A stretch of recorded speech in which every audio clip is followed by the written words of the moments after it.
Salve, salve, meus amigos! Deixe seu like neste vídeo, inscreva-se aqui no canal, a gente fala muito sobre Flamengo por aqui. E eu estou colocando na tela a imagem que para mim não é nem a imagem da discórdia, é a imagem de um erro. O árbitro Rafael Rodrigo Klein deixou de expulsar Filipinho no primeiro tempo após esta entrada criminosa em Lucas Paquetá. O Flamengo até postou depois imagens de como ficou a canela do Paquetá. Foi uma arbitragem horrorosa e o Flamengo foi prejudicado pela equipe de arbitragem, porque o VAR tinha que chamar o Rafael Rodrigo Klein para rever a imagem e expulsar o jogador do Atlético Paranaense. Lembrando que Everton Araújo, no jogo contra o Corinthians, foi expulso por um lance idêntico. Então falta critério. E aí não me venham querer comparar, e eu tenho visto muito isso, com a expulsão possível do Pulgar, e falo aqui que ele correu o risco de ser expulso sim, na final contra o Palmeiras, no ano passado da Libertadores, porque minutos antes, Rafael Veiga deu uma entrada criminosa também em Carrascal. Poderia ter sido expulso. E aí o árbitro Dario Herrera resolveu não expulsar nenhum dos dois. Ele quis deixar o jogo correr. Então fica aqui o repúdio à arbitragem do senhor Rafael Rodrigo Klein nessa partida entre Flamengo e Atlético Paranaense. Tá? É uma arbitragem catastrófica num jogo em que, para mim, o Flamengo sai com um empate em que ganha um ponto, não perde 2 pontos. Eu vou explicar essa teoria daqui a pouco para você, neste vídeo que tem o oferecimento da BandBet. Você que gosta de fazer a sua fezinha, não conhece o site da BandBet, meu camarada? Então você não sabe o que está perdendo, hein? Aponte agora a sua câmera para o QR Code que aparece aqui na tela, tá aqui ao meu lado, ou então digite no seu browser o endereço bandbet.bet.br. Pronto, os dois caminhos te levam à capa do site. Uma vez na capa do site, você vai no botão Libertadores da América e você terá acesso a todo o mercado para a Libertadores. Claro, quinta rodada da fase de grupos da competição, com o Flamengo recebendo o Estudiantes no Maracanã. O Flamengo fará 4 jogos consecutivos no Rio de Janeiro, 2 pelo Brasileiro, 2 pela Libertadores da América, depois de uma sequência, olha, complicada, de 4 jogos fora de casa por Copa do Brasil, Libertadores da América e Campeonato Brasileiro. BandBet, um lance, infinitas possibilidades, jogue com responsabilidade, é só para maiores de 18 anos. Por que eu acho que o Flamengo ganhou um ponto fora de casa? Gente, basta ver a escalação do Flamengo para a partida, com Léo Ortiz improvisado como cabeça de área, né? Não fazia muito sentido o Flamengo ter qualquer coisa diferente disso, né? Léo Ortiz e Saul. Só que o Saul fez uma partida tenebrosa, definitivamente não se adaptou ao piso de plástico da Arena da Baixada. Então fica aqui a crítica à atuação do Saul.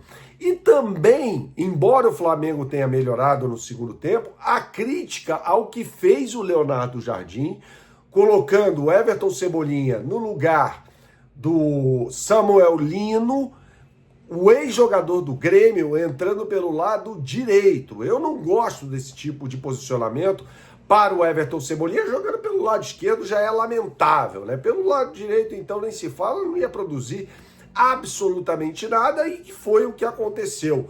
O Leonardo Jardim já tinha feito essa alteração no jogo diante do Vitória, aquele baita de um vexame na desclassificação na quinta fase da Copa do Brasil. Aliás, abre parênteses, o Flamengo deixou de faturar 30 milhões na Copa do Brasil, de acordo com o que foi orçado para este ano.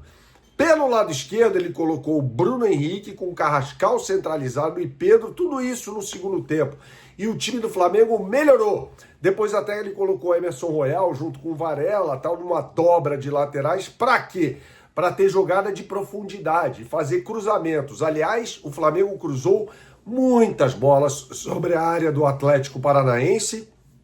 É uma jogada que demonstra até um repertório ofensivo meio pobre, né, do time do Flamengo diante da circunstância, diante de enfrentar uma equipe que se fechou com uma linha de 5, eram 3 zagueiros, os 2 laterais recuando na segunda etapa. E eu, claro que tenho de fazer uma menção ao Rossi, partida mais uma vez irregular do goleiro do Flamengo, que engoliu um frangaço no tento anotado pelo Steven Mendonça.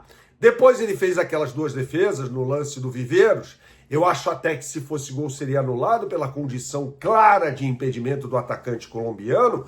Só que aí tem uma história.